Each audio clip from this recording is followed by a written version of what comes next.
Allez, on vous emmène maintenant sur la côte basque à la rencontre d'un homme qui aime la solitude du petit matin. Son métier, photographe de vagues. Et après une longue carrière, il en est définitivement convaincu. Ce n'est pas la taille qui compte. Son portrait signé Hortense Villat, Alice Brousse et Jean-Vincent Molinier.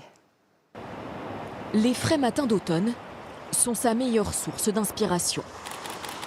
Quand vers 8 heures, le soleil éclaire à peine la baie de Saint-Jean-de-Luz, le meilleur moment pour se mettre à l'eau et capturer ces instants.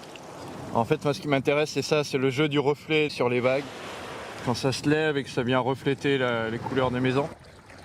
Greg Rabejac est photographe de vagues, un métier qu'il pratique à sa manière.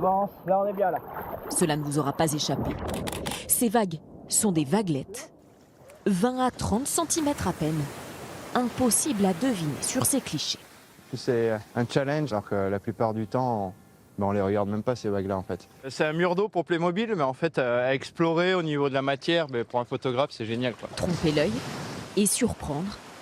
Sur la plage, les promeneurs matinaux forcément s'interrogent. Il est toujours comme ça au bord de l'eau en fait. Il doit être vraiment connecté aux éléments pour vraiment ressentir les moments. C'est beau comme travail. Et les éléments, le photographe les affronte depuis plus de 30 ans. Mais avant d'immortaliser de toutes petites vagues, il a dédié une partie de sa carrière aux géantes. Son plus beau coup, le 22 novembre 2002, Bellara, mythique vague basque, l'une des plus grosses au monde se lève. 15 mètres de haut, que des surfeurs décident pour la première fois de défier. Greg Rabejac est là. Il entre dans l'histoire de la photographie. On a pu toucher des magazines comme Paris Match, comme Ça m'intéresse, Géo, qui nous ont permis de partager ça avec le grand public. On a eu la chance ce jour-là de vivre un jour inoubliable. De quoi nous donner envie de nous confronter à la puissance des vagues. Allez, c'est parti. Comme un gamin en parc d'attraction, sauf que c'est mon bureau, c'est là où je travaille. L'idée, c'est de pouvoir le partager avec le plus grand nombre.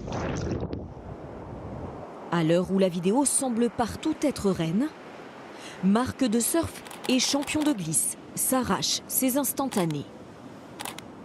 C'est le cas de ce spécialiste du body surf. Discipline de corps à corps avec la vague. Le travail en photo aquatique, c'est vraiment une symbiose entre le photographe et le sportif ou l'athlète dans l'eau. Souvent, sur une session comme ça de 2 heures, il y a peut-être 1 ou 2 photos super. Des belles photos, c'est difficile d'en faire. Ce que j'apprécie vraiment, c'est son œil. L'art de parvenir à figer l'incessant mouvement de l'océan.